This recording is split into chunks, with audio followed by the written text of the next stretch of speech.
Ce journal vous est offert par le FPI, Fonds des promotions de l'industrie, votre partenaire privilégié pour la réussite de vos projets.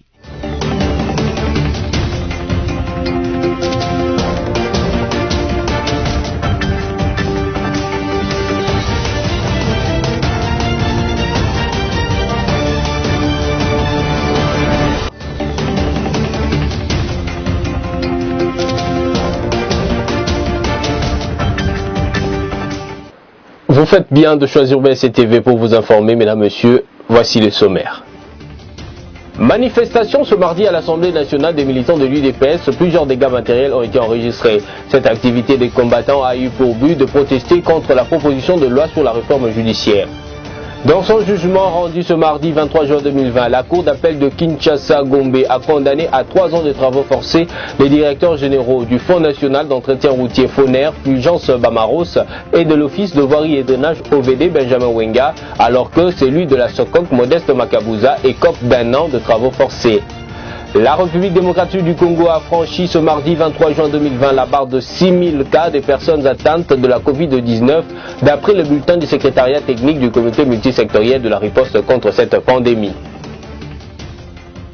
Encore une fois de plus, bienvenue à toutes et à tous. Nous débutons ce journal par cette information venue à l'Assemblée nationale pour réclamer le retrait du projet de loi portant réforme judiciaire. Des jeunes gens sur des motos se réclamant être membres de l'UDPS se sont adonnés à des actes de violence jusqu'à détruire le pare-brise du véhicule d'un député national. Suivez les détails.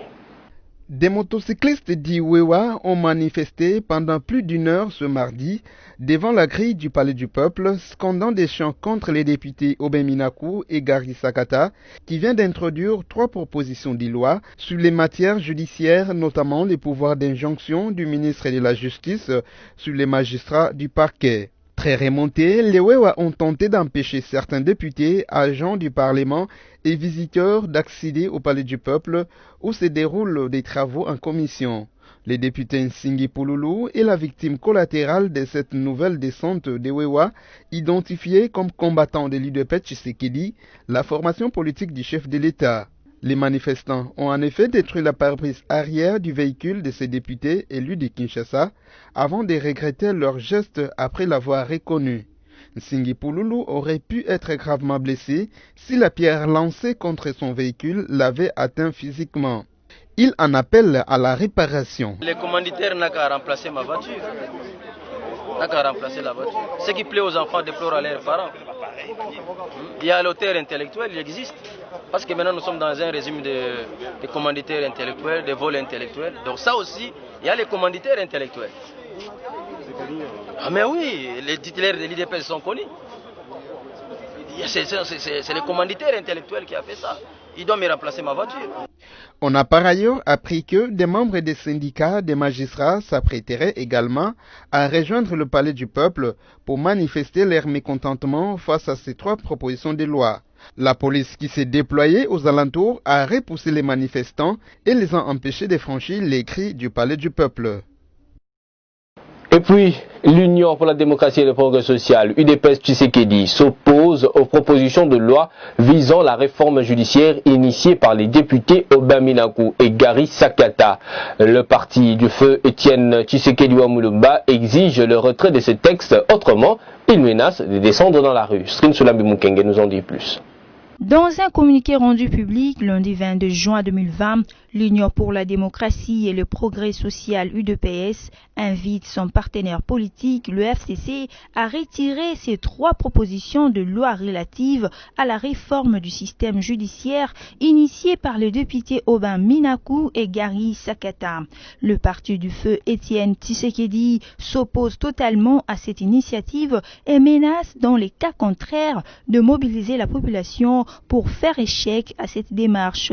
Ces nouvelles réformes proposées par les 2 députés du FCC proposent de renforcer le pouvoir d'injonction du ministre de la Justice en lui permettant de sanctionner par mesure conservatoire le magistrat.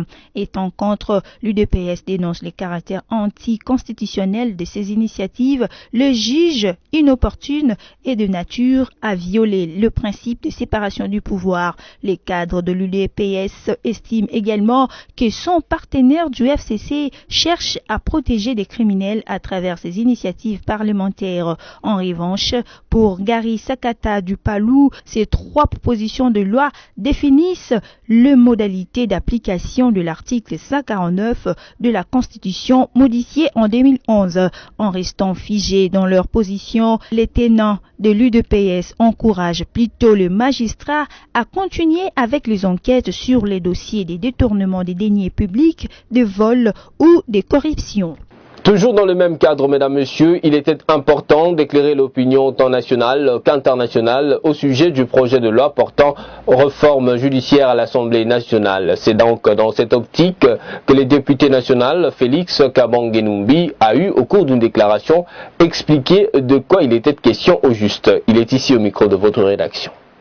Il était nécessaire d'éclairer la lanterne de la population sur des projets de 3 textes de loi portant réforme judiciaire à l'Assemblée nationale. C'est ainsi que le député national Félix Kabange-Numbi, en descendant ses marches du Palais du Peuple, est allé à la rencontre de la presse pour enlever le flou dans les têtes de ceux qui crient à une démarche de politisation de la justice.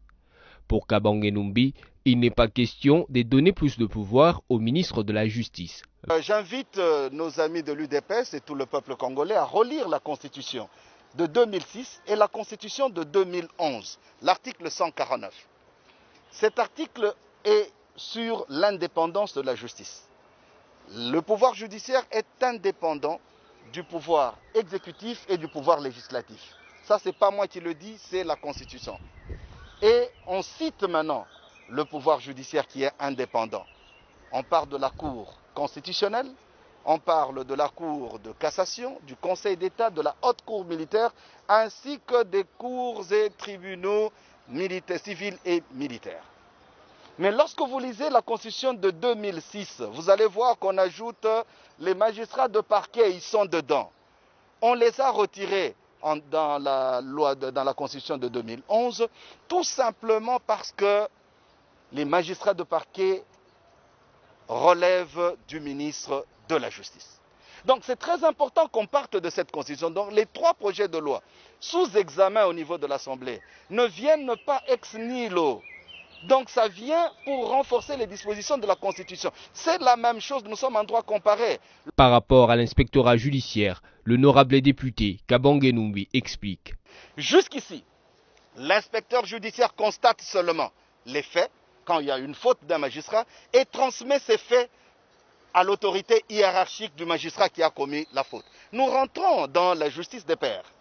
Aujourd'hui, avec cette réforme, non seulement qu'on donne plus de pouvoir justement à l'inspection judiciaire, c'est-à-dire ils vont constater, mais ils peuvent également saisir la chambre disciplinaire de la Cour du Conseil supérieur de la magistrature. Donc, le parquet, ou plutôt l'inspectorat judiciaire, a maintenant un deuxième rôle supplémentaire. Donc, quand vous voyez tout ça, il n'y a ni violation de la Constitution, ni ajout des pouvoirs au niveau du ministre de la Justice. Félix Kabange-Numbi a invité les membres de l'Union pour la démocratie et le progrès social UDPS à éviter de créer le flou dans les chefs de la population. Il s'agit d'une loi organique en discussion.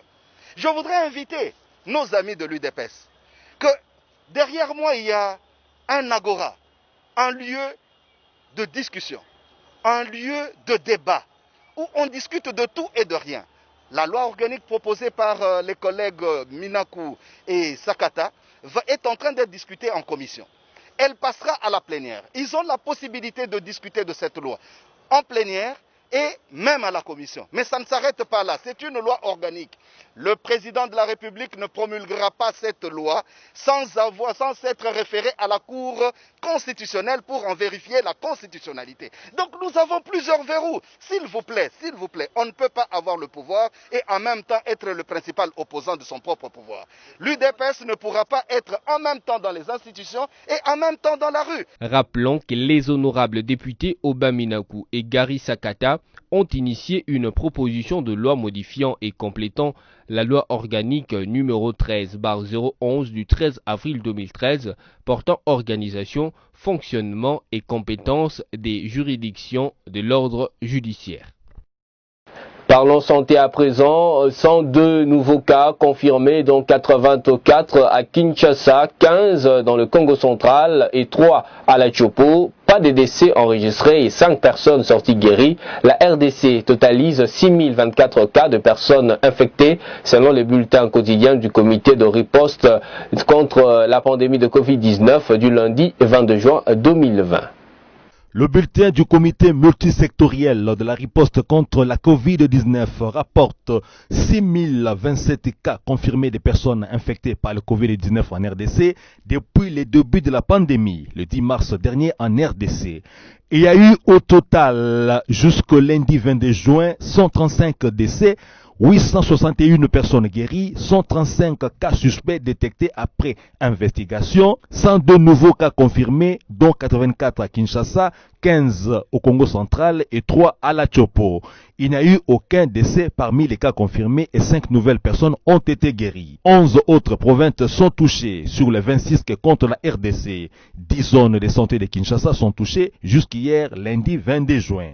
Il est à noter que ces données peuvent changer après investigation et redistribution des cas et décès dans leurs zones de santé respectives.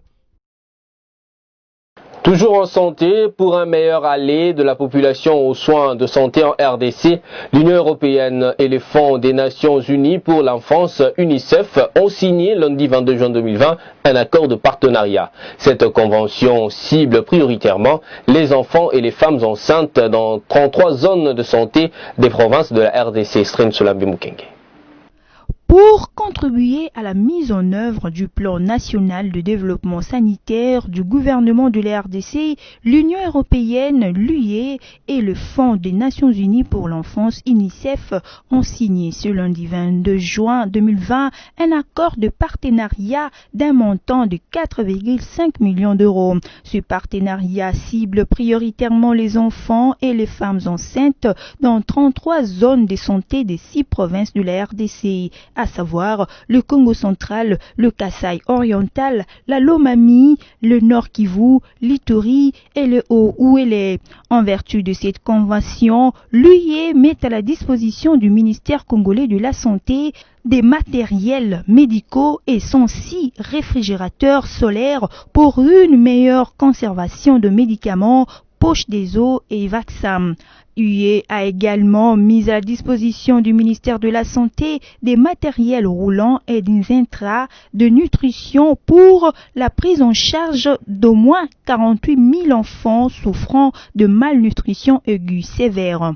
Soulignant que toutes les actions entreprises dans le cadre de cette convention viennent en appui aux programmes antérieurs de l'Union européenne dans les secteurs. Soulignant que toutes les actions entreprises dans le cadre de cette convention viennent en appui aux programmes antérieurs de l'Union européenne dans le secteur de la santé en République démocratique du Congo avec un total de 150 millions d'euros. Ce en raison du 11e Fonds européen de développement.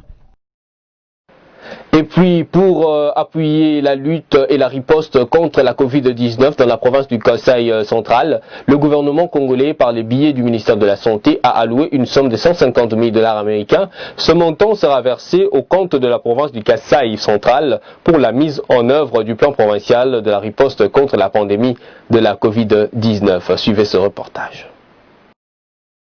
Le gouvernement congolais, par le biais du ministère de la Santé, a alloué une somme de 150 000 $ américains à la province du Kasaï central pour appuyer la riposte contre la pandémie de Covid-19. L'annonce a été faite par Dr Eteni Longondo, ministre de la Santé, dans sa correspondance du 2 juin 2020 adressée au gouverneur du Kasaï central, Martin Kabouya Moulamba.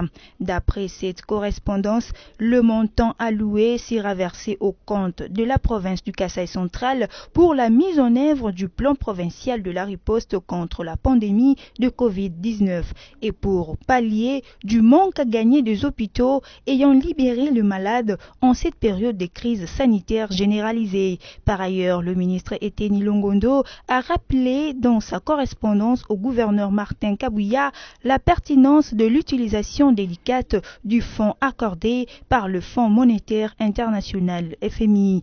Ce tout en se référant à la lettre du 6 juin 2020 du Premier ministre Sylvestre Ilunga Ilunkamba. Dans cette lettre, le PM interpellait sur la nécessité d'affecter rationnellement ces fonds alloués à la RDC par le FMI à la lutte contre le Covid-19. D'une province à une autre, le gouverneur de la province du Haut-Katanga, Jacques Kabula-Katoué, a fait lundi 22 juin 2020 le point sur les mesures des confinements observés 2 jours durant dans les villes de Lubumbashi, Kasumbalesa et à la cité minière de Kipushi entre samedi 20 et dimanche 21 juin 2020. 46 cas positifs au Covid-19 ont été enregistrés dans la province. Jacques Kabula-Katoué, gouverneur du Haut-Katanga, a fait le point lundi 22 juin 2020 sur les mesures de confinement prises dans la ville de Lubumbashi, Kasumbalesa ainsi que dans la cité minière de Kipushi. Confinés pendant 2 jours, notamment samedi 20 et dimanche 21 juin 2020. L'autorité provinciale souligne que l'équipe de la riposte a reçu 238 échantillons, dont 46 testés positifs à la Covid-19, 47 autres qui sont en cours d'analyse. C'est depuis lundi 22 juin que les activités ont repris normalement dans les 3 agglomérations. Signalons que la province du Haut-Katanga compte 182 cas testés positifs à la Covid-19. La ville de Lubumbashi est en tête avec 168 cas, Kipushi 6 cas et Kasumbalesa 3 cas, tout comme la ville de Likasi. Sur ce total de cas, 11 ont été guéris, 6 décédés et 27 sont en attente de confirmation de leur guérison. Parlons justice à présent. La justice congolaise a condamné ce mardi à 3 ans de travaux forcés le directeur général de l'Office de voirie et drainage, Benjamin Wenga, et Fulgence Bamaros, directeur général de Foner. Ils ont été reconnus coupables de détournement des deniers publics. Pour sa part, le DG de la SOCOC, Modeste Makabuza, a écopé d'1 an de travaux forcés pour complicité de détournement. Lévin Luzolo. Le tribunal des grandes instances de Kinshasa-Gombe a condamné ce mardi à Kinshasa Benjamin Wenga et Fulgence Lobota Bamaros, directeur général de l'Office de voirie et drainage OVD et du Fonds national d'entretien routier Foner, à 3 ans de travaux forcés. Ils ont été reconnus coupables de détournement des deniers publics. Pour sa part, Modeste Makabuza, patron de la société congolaise de construction SOCOC, a écopé d'1 an de travaux forcés. Il a été reconnu coupable de complicité de détournement. Le ministère public avait requis 15 ans de travaux forcés à charge de Benjamin Wenga. La même peine avait été sollicitée contre Fulgence Bamaros et Modeste Makabuza. Ils étaient accusés d'avoir surfacturé à hauteur de 66 millions de dollars américains les travaux liés à un marché obtenu de gré à gré et impliquant OVD, SOCOC et Foner pour réhabiliter 32,5 km de voiries urbaines de Goma et Bukavu au nord et au sud Kivu. Et puis, les Kinois ne sont pas d'accord avec l'affirmation de la publication du procès Vital Kamerhe. Ils l'ont clairement exprimé au micro de votre rédaction ce mardi 23 juin 2020 à travers les rues de la capitale. Samy Bosongo les a rencontrés pour le compte de votre chaîne. Les politiques congolais et les Kinois lambda ne voient pas les choses de la même façon quant à la question de savoir si le prononcé du jugement sur l'affaire Vital Kamerhe a été politisé. Alors que des politiques expliquent par des arguties juridiques la politisation du procès Kamerhe, les Kinois interrogés sur les routes de la capitale lundi 22 juin se montrent pratiques et simples, usant d'une argumentation qui vous laisse sans voix. Et ça, procès politique, ce que ça a procès politique, c'est bien qu'il y a un politicien, il y a une ambition à venir. Il faut se comporter très bien. Il faut se comporter très bien. Parce qu'avant, au combat en place, voilà, ils allaient été pour les cas. Alors, il faut se comporter très bien. État intellectuel, il faut moral, éthique. Voilà. Lingide ko zabata ndingu wana bato bazoko yebake lobi na ngai ko zala ndenge ni alors funa tambola sembo. Pour le moment, on ne peut pas dire que c'est un procès politique. Bon, les politiciens ne sont pas un procès politique. Mais les politiciens ne sont pas le fait que les politiciens, ceux qui sont limbeba, ceux qui sont c'est politique. Mais ceux qui sont politiciens, députés, ou ministres, c'est politique. C'est juste que mutu adetournaki balakisi aibaki il faut zongisa il faut subir peine et ça c'est un procès politique c'est là que la vérité rien que la vérité procès o eza politique te procès oyo biso nyonso tolandango bande etisuka soki ezalaki politique nde lelo oyo président de la république alobaki botika moto na ngai mais ye moko alobi kende koprouve innocence na yo oyo lobi kende koprouve yango na justice oke na justice osali nyonso mpo prouve innocence na yo mais innocence na yo moko ekangi yo donc elingi koloba te eza lukunya en tout cas procès ke malamu soki azalaki ndeko na ngai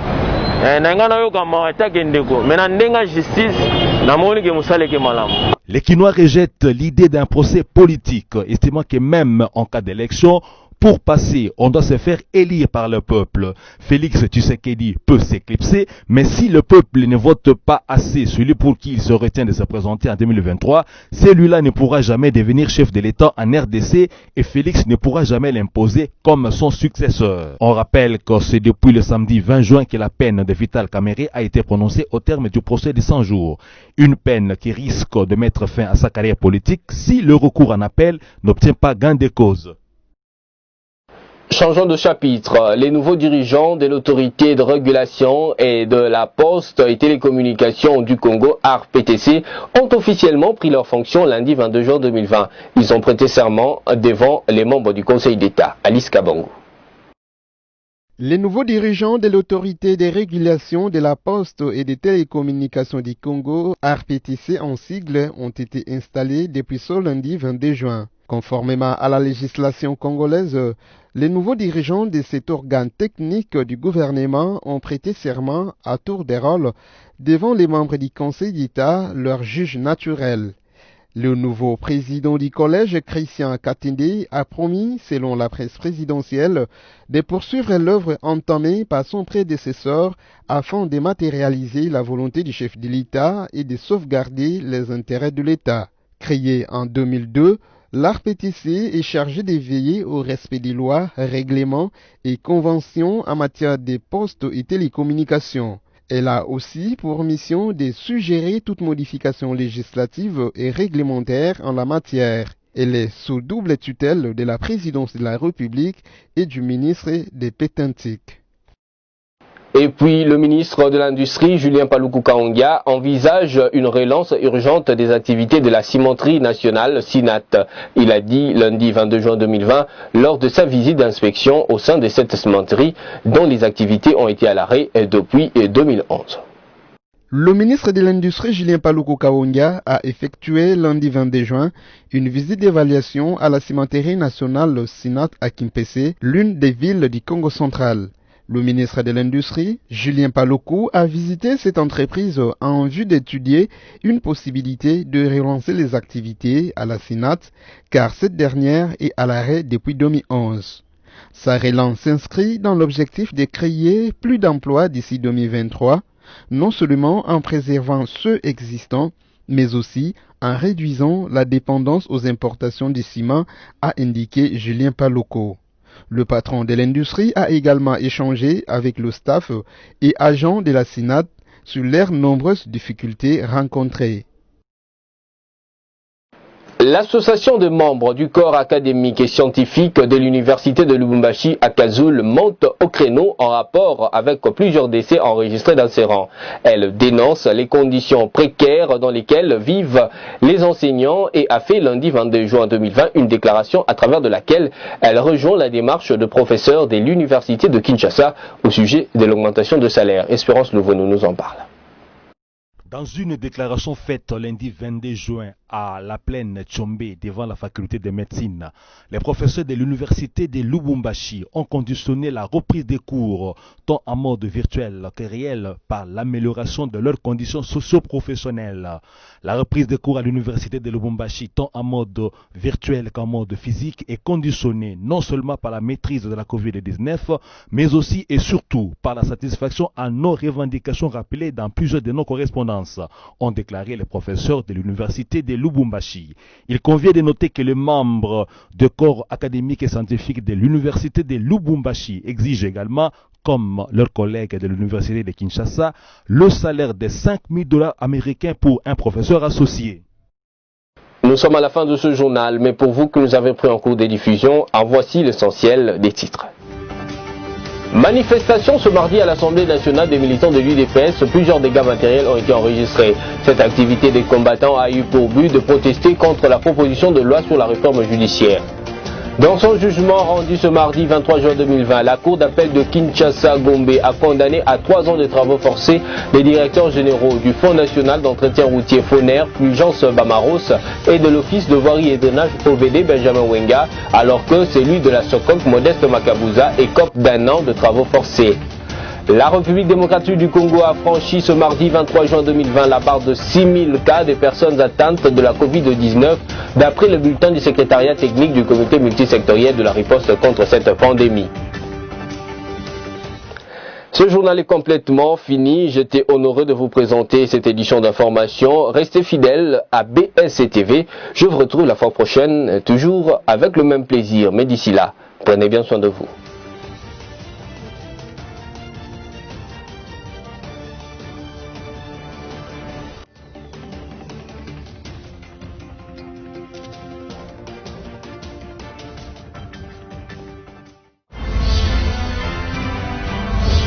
Ce journal vous a été offert par le FPI, Fonds des promotions de l'industrie, votre partenaire privilégié pour la réussite de vos projets.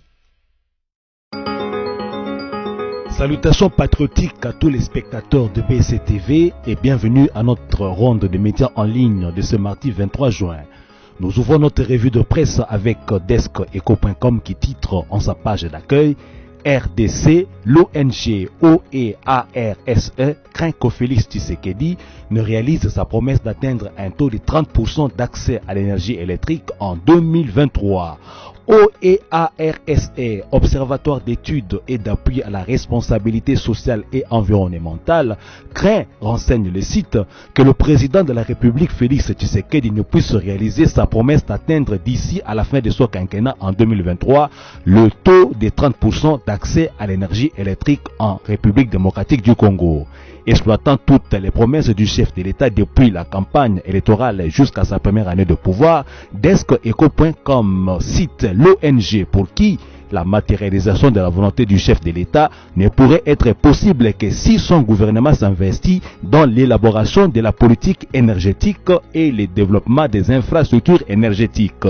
Radio Okapi.net de son côté met l'opinion au parfum du déboursement de 16,4 millions de dollars américains pour l'achat des vaccins dans un de ses titres. La RDC débourse 16,4 millions de dollars américains pour l'achat des vaccins. Le site onusien écrit à ce sujet que le gouvernement de la RDC a déboursé cette bagatelle somme pour l'achat des vaccins, soit le double de la somme investie en 2019, conformément à l'engagement pris lors du Forum national sur la vaccination et l'éradication de la poliomyélite en juillet 2019. Radio Okapi.net reprend pour ce faire le communiqué du mardi 23 juin 2020, signé conjointement par l'UNICEF et Gavi, dans lequel l'Alliance du vaccin précise que ce fonds a été débloqué successivement en 3 tranches. D'abord 3,5 millions de dollars américains, puis 3,1 millions de dollars américains et enfin 9,8 millions de dollars américains entre le 1er avril et le 31 mai 2020. Terminons notre revue de presse de ce soir avec forumdesastres.org qui aborde le constat du professeur Kasongo Numbi pour qui, de 1960 à nos jours, les dirigeants congolais font la part belle à la politique au détriment de l'économie. Sur cette tribune, le site indique à une semaine de la commémoration de l'accession de l'ex-Congo belge à la souveraineté internationale, le professeur Kasongo Numbi revisite avec force, références historiques et chiffres les 60 ans du pays devenu indépendant. Des dates importantes comme en 1960, 1965, 1997, 2001 et même en 2019 sont passées au crible par ces scientifiques. Un constat saute aux yeux. Que des similitudes. À chaque tournant de l'histoire du pays, les dirigeants font la part belle à la politique, souvent politicienne, au détriment de l'économie et donc du social. Résultat, le pays s'enfonce. Fin de cette revue. de presse. Prochain rendez-vous demain à la même heure sur la même chaîne, BCTV, la chaîne de l'émergence. D'ici là, que Dieu vous bénisse chez vous.